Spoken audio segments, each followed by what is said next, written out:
E aí pessoal, beleza? Sejam bem-vindos a mais um vídeo do canal Universo Jersey.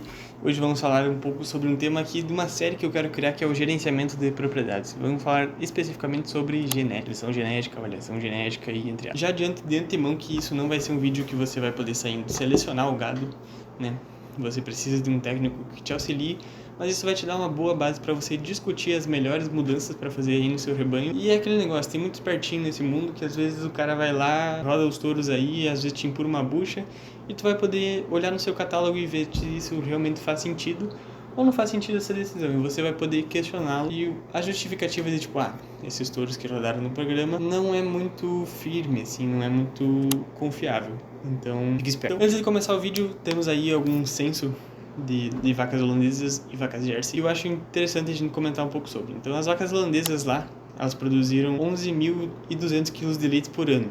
E elas pesam uma vaca adulta em média ali 680 kg. Isso dá mais ou menos 16,47 litros por quilo de peso vivo. Já as vacas Jersey, elas produziram 8.000 kg de leite por ano. E elas pesam ao redor de 450 kg, ou seja, elas produziram 17,78 litros por quilo de peso corporal. Quilo para quilo, no caso, seria. Então você vê aqui que, mais ou menos assim, olhando o peso, a vaca Jersey é bem menor, ela consome menos, então ela consegue produzir mais por quilo de peso. Não mais do que a holandesa, mas mais por quilo. Não tô aqui para dizer que Jersey é melhor, holandesa ou não, é só um comparativo bem interessante da gente fazer aqui. É uma coisa que você pode trazer para o seu rebanho. Você quer vacas maiores, que produzam menos leite por quilo, consomem mais, mas produzem mais leite, ou você quer vacas um pouquinho mais eficientes aí, como vacas Jersey, e que consomem menos e produzem mais por quilo de peso, né? Claro que na sua propriedade você tem que ver a sua realidade, né? Isso aqui é uma média.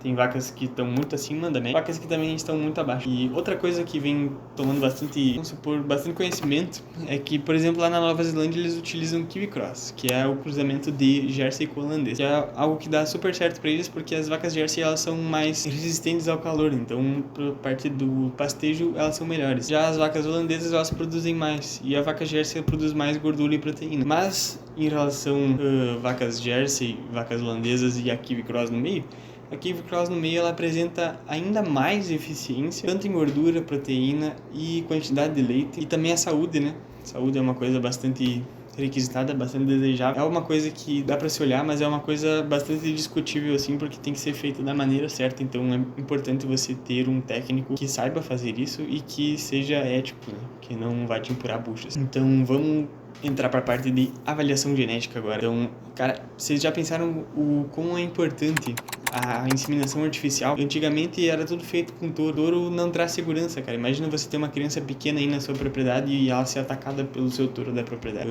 Há alguns anos atrás, era muito comum fazendeiros morrerem manejando touros. Então, a inseminação artificial veio muito bem nesse quesito segurança para os proprietários. E outra coisa é que elas trouxeram hoje você pode escolher entre os melhores touros do mundo para você implementar aí na sua propriedade, cara. Você escolher, não, eu quero tal touro, eu quero o melhor touro do mundo para colocar aqui na minha propriedade, que ele vai valorizar a minha genética, entende? Porque imagina se eu tô aqui no Brasil e tem um touro muito bom lá na Nova Zelândia. Como é que eu vou fazer? Eu vou levar a minha vaca de barco, ou vou levar ela de avião, ou vou trazer o touro de avião, de barco, enfim. Não, cara. Hoje a gente pode ir lá coletar sêmen em empresa, tem empresas que fazem isso, e você compra o sêmen ali, coloca na sua vaca e, pô, já era, mano. Então, e isso foi o que fez o primeiro passo, assim, na questão de seleção genética. Você selecionar touros que vão melhorar a sua conformidade de estrutura da vaca, tanto ubre, pernas fortes, casco, ou então mais produção de leite, ou maior saúde, com menos CSS, mais gordura, mais proteína. E como é que você sabe que o touro é assim bom? Hoje em dia é avaliado principalmente pelo mérito econômico do touro. E o mérito econômico condiz com o quê? Com a capacidade das filhas desse touro gerarem lucro dentro da propriedade.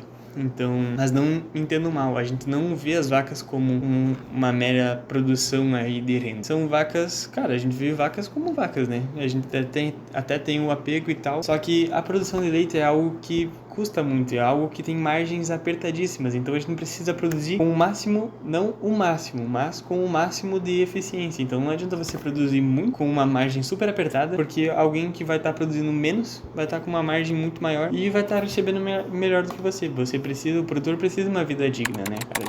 A gente não somos robozinhos aí que vivem do vento, ou é só ligar uma bateria em nós que não dá certo, cara. Então vamos para um dos maiores mitos da seleção genética também, que é você selecionar vacas apenas para produzir leite. Leite, mais leite, mais leite. Como eu já falei antes, a gente precisa de vacas que sejam fortes, que sejam saudáveis, que produzam bem também, logicamente, e que sejam eficientes. Mas não é só pro leite que a gente olha. Inclusive, muitas vezes é o contrário, né? Às vezes a nossa vaca, ela tem muito leite, mas ela não tem estrutura para suportar esse leite. Então, cara, a vaca não é só leite, né? Ela precisa parar de pé, como diz o meu amigo. Então, é muito importante ela ter a estrutura, ela ter um ubre, ela ter pernas fortes, ela ser saudável, porque não adianta, criar uma novilha hoje gira em torno de 5, 6 mil reais, dependendo de como você cria a novilha, e aí você vai chegar, ela vai ter 2 crias, vai ficar doente, vai morrer, ou você vai ter que descartar porque não tem mais o que você fazer, tu não consegue mais, e que genética é essa, meu parceiro? Que genética é essa? Então, aqui tem uma frase muito legal que eu vou ler pra vocês, que é o seguinte, ó: somos a favor de vacas que produzem muita proteína e muita gordura, porque afinal a gente ama sorvete, não é mesmo? E vacas que têm uma vida mais longa, que têm uma adequada conformação de ubre, não é um ubre perfeito, mas é uma conformação adequada, que tenham pernas sólidas e que sejam férteis com uma facilidade de parto também, né? Então tudo isso você tem que englobar aí na sua seleção genética. Não é apenas leite, não é mesmo? Tem gordura, tem proteína, tem pernas fortes, elas têm que ser férteis, porque, uma coisa que é... Lá na Nova Zelândia eles têm esse negócio de férias, né? De férias de produtor rural. Eles precisam de vacas muito férteis, porque vai chegar a determinado momento do ano, eles têm que inseminar todas as vacas. E se tiver vaca que não tá pegando essa cria, não tá emprenhando, porque ela tem algum problema de fertilidade, não vai dar certo, ela vai atrasar e ela vai parir bem depois das outras, então eles não vão conseguir tirar férias por causa dessa vaca que atrasou, eles vão ter que ficar ordenhando, né? Então eles chegam lá em determinado momento do ano, eles inseminam todas as vacas, então por isso o mérito econômico pra fertilidade lá na Nova Zelândia... Perdão aí, gente, a cada 10 minutos a minha câmera ela para de gravar, então deu um corte aí. Então, voltando aí, lá na Nova Zelândia a questão do mérito econômico na fertilidade é muito mais valorizado muitas vezes do que aqui no Brasil, né? Por conta desse motivo, dessa particularidade lá do país, né? Então, altos níveis de CCS é algo que entra bastante porque... está intimamente relacionado à infecção de ubre, então uma boa conformação de ubre, uma saúde também é muito importante para essa questão. Mas por que CCS é tão importante? Para o laticínio é muito importante porque isso faz com que o produto dure mais na prateleira, principalmente produtos naturais, então. E para o laticínio é ruim ter que, o CCS está muito alto, mas acaba tendo que usar uma dosagem maior de conservante, eventualmente, não é? E leites in natura, vamos dizer assim, me fugiu o nome agora que chama, mas tem um nome específico, que é o leite natural aí, ele precisa de uma CCS baixa, porque senão ele não vai durar lá na prateleira ou na geladeira do mercado. Não é? O cara vai comprar e já vai estar estragado. Então, aqui um detalhezinho que eu esqueci. Mérito econômico, então vamos lá. O que está no topo da lista é a produção de leite. O segundo é a composição de gordura e proteína. E a produção de carne também ela pode ser importante, até por causa que no descarte você acaba recebendo por quilo de carne, né? E o lado da despesa é o mais expressivo com larga margem. Custo de criação de novilhas, custo ligados à saúde e custos de reprodução também são considerados na seleção genética. Então vamos lá, tendências em genética aí. Tendências para os próximos anos, aí, próximas décadas, enfim. Então, vamos lá. A produção, ela tem crescido muito nos últimos anos com a seleção genética e, claro, pelos avanços na nutrição e instalações mais confortáveis, ou seja, por que fechar uma vaca? Talvez porque ela vai ter mais conforto, ela não vai precisar caminhar tanto, não vai precisar gastar tanta energia. Mas na Nova Zelândia eles não fazem isso, sim, por questão de mão de obra, assim, tudo tem que ser avaliado, né? Às vezes alguns têm mais mão de obra com um sistema pasto, outros têm menos mão de obra com um sistema confinado, ou vice-versa. Tudo isso deve ser avaliado. Mas se a gente comparar, se a gente avaliar o ponto de vista genético, vacas antigas com vacas de hoje em dia, a gente pode notar que as atuais elas são muito mais altas, mais finas, entre aspas, com as bases de ubre não tem mais muita inclinação e os tetos são mais apontados para frente e não para fora. É algo que a gente pode notar se a gente comparar vacas velhas e vacas novas. Eu vou tentar colocar uma imagem aí pra ficar melhor pra vocês enxergarem a diferença de uma pra outra. Eu tenho uma imagem aí. Então, os tetos já não são mais pra fora, eles têm que ser mais retinhos assim. Por quê? Porque facilita a ordenha. Principalmente quem tem ordenha robotizada, então nem se fala. O cara tem que fazer uma seleção, porque vacas que têm teto torto ou teto cruzado são péssimos, não funcionam no robô. E outra questão é saúde também. E o diâmetro maior dos tetos ali, ele vai acabar que demora demais para fechar o esfíncter depois da ordenha. Então, vacas confinadas, que elas já saem da ordenha, às vezes eventualmente vão deitar, e talvez seja um lugar sujo e molhado, elas vão ter mais tendência. Tendência não é bem a palavra certa, mas elas vão... me fugiu a palavra de novo, cara. Mas elas vão ter uma chance maior de mastite, cara. Entende? Então é algo que a seleção genética nos trouxe essa capacidade aí de melhorar a questão de saúde das vacas, a questão de não gastar mais tanto com medicamento e tal. Então, os ubres, hoje eles têm um volume maior. Antigamente eles não tinham um volume tão grande. E eles também são mais simétricos, né? E várias características como essa, de volume, simetria e tal, facilitam na ordem das vacas. Então, imagina se a vaca tem um ubre pequeno, que as pernas dela são fechadas, você não consegue colocar os conjuntos ali no meio, né? Hoje em dia se ordenha bastante, tem as salas de ordenha novas são feitas que a vaca fica de costas para você, então você tem que colocar no meio das pernas o conjunto. Imagina se a vaca tivesse os pezinhos assim junto, que tu não consegue nem passar uma mão, imagina passar um conjunto ali no meio. Então é algo que facilita na ordenha, além de facilitar ali questão de saúde, né, como problemas de mastite. E por outro lado, a fertilidade das vacas ela apresentou uma certa queda considerável nos últimos 50 anos. Aqui então tem uma frase do Charles Darwin que fala assim... Perdão aqui, me ligaram bem no meio do vídeo. Deixa eu ver onde eu estava. Bom, falamos... frase do Charles Darwin. Vamos lá, abre aspas. De forma a compensar de um lado, a natureza é forçada a economizar de outro lado. Então, pode haver uma correlação, né? Não quer dizer que existe uma correlação.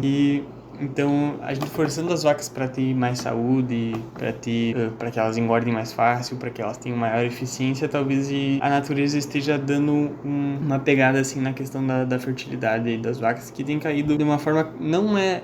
Nossa, caiu muito, assim, mas é considerável, assim, que talvez seja algo que possa ser olhado, como eu estou dizendo aqui, é o tópico de tendências em genética. Então, tende a gente a dar um visu maior aí para essa questão de fertilidade.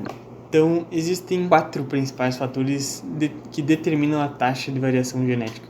Vamos lá, vou ler para vocês. O primeiro, nós temos que determinar com precisão o mérito genético de um touro ou de uma vaca. Nossa precisão é extremamente elevada para os touros com muitas filhas, mas é menor em touros jovens. O que ele quer dizer? Questão de precisão. Se você for olhar no catálogo, provavelmente vai ter lá a precisão, vai girar em torno de alguns touros, deve estar 89%, 90%, 70%. Então isso quer dizer, cara, touros jovens...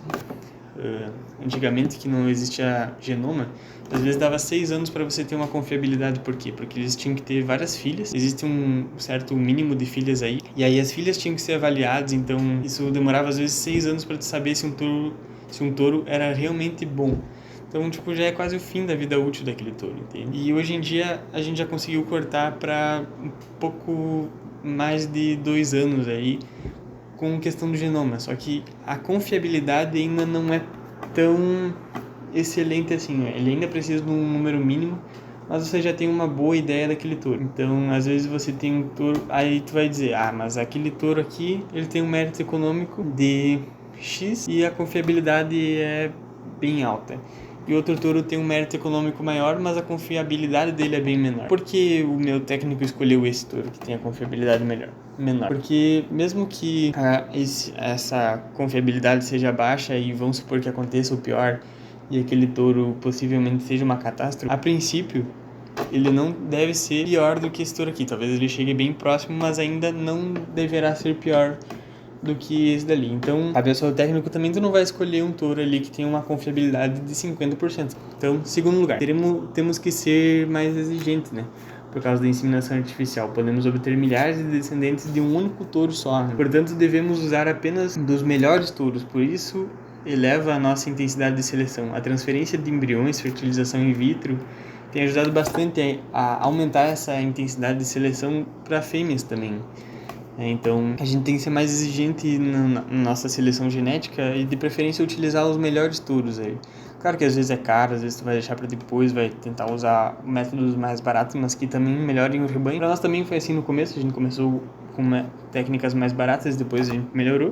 Mas, de preferência, o melhor touro que se encaixa no seu rebanho, né? Não o melhor touro do catálogo. Provavelmente, por isso você precisa de um técnico, não é mesmo? Então, em terceiro lugar, uma característica de variação genética, ela tem que ser algo que já está presente no rebanho. Vou dar um exemplo aqui que pode parecer meio esquizofrênico, mas faz sentido. Tu não vai pegar, vamos supor, nenhuma vaca produz leite com chocolate, não é mesmo? Então tu não vai selecionar elas para produzir leite com chocolate, cara, porque nenhuma das tuas vacas produz leite de chocolate ou sequer tem um gene compatível com a produção de leite com chocolate. Então essa característica você vai deixar de lado, você não vai levar em conta. É por isso também a questão, se você tiver uma vaca A1, talvez não seja muito interessante você começar a selecionar essa vaca para leite A2, né? Ou se o teu rebanho inteiro for A1, entende? Então é um ponto de partida assim, sabe? Um passo, longo. Então é melhor às vezes você comprar vacas que já sejam A2 e continuar fazendo elas A2. Porque até para você transformar uma vaca de A1 para A2 pode ser desafiador, entende? Porque às vezes aquele gene da mãe, aquele alelo A1, seja muito teimosinho e não queira sair de lá. Mas isso é algum exemplo, né? Você tem vários outros aí que provavelmente o técnico vai saber explicar melhor, né? E finalmente o quarto e último, quanto mais rápido virarmos a geração, virar a geração quer dizer, a novilha, é a última geração assim, tu tem uma vaca aqui, ela deu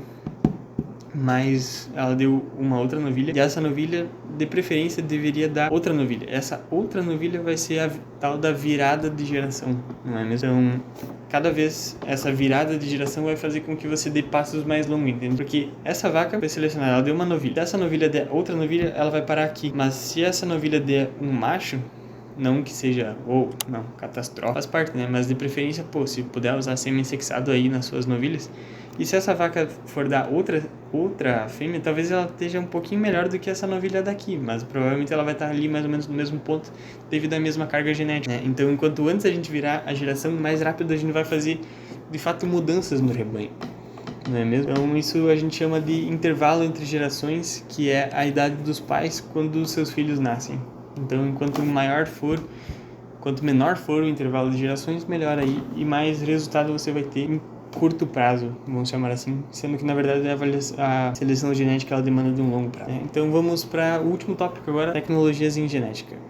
A gente já falou um pouco aí dos testes genômicos que estão vindo aí para ficar, né? Já vieram para ficar, que é algo que permite a gente desenvolver a avaliação genética para características que são mais difíceis de medir, né? Como, por exemplo, o complexo de doenças respiratórias, é uma das principais causas de mortalidade em bezerros, aí quem nunca teve uma pneumonia, principalmente em períodos frios, né? Inseminação artificial, então, hoje em dia é praticamente só isso. Transferências de embriões é algo que vem entrando muito aí ultimamente e vem ganhando força. Eu acho uma técnica muito bacana, assim, para você, principalmente fazer essa virada de geração e fazer essa virada de geração com a melhor genética dentro do seu rebanho. A fertilização in vitro é algo que pode ser muito utilizado para fazer testes aí, né? Semi-sexado, que nem eu falei, fazer semi-sexado em novilhas aí é a melhor coisa também para você diminuir esse intervalo entre gerações. E são tecnologias chaves aí no mundo da genética leiteira. A seleção genética, então, ela não é uma ferramenta que funciona da noite pro dia. Então, a seleção genética, ela não é uma ferramenta que funciona da noite pro dia, né? Mas ela é a que dirige de forma lenta, mas é constante, as mudanças ao longo do tempo, né? Há sempre trocas, mas os criadores de gado leiteiro têm feito um ótimo trabalho criando as vacas utilizando recursos mais eficientemente e têm feito sem comprometer a integridade estrutural e saúde do híbrido das suas vacas, né? Ou seja, tu não vai ter resultados genéticos da noite pro dia. São passos bem curtos, bem lentos, mas eles são constantes. Então, com o tempo, lá na frente, você vai colher esses resultados e eu tenho certeza que você vai ficar muito contente. Então, o vídeo era isso. Se inscreve no canal, deixe seu like. E o próximo conteúdo também dessa série, provavelmente vamos falar sobre gerenciamento de foragens. Valeu!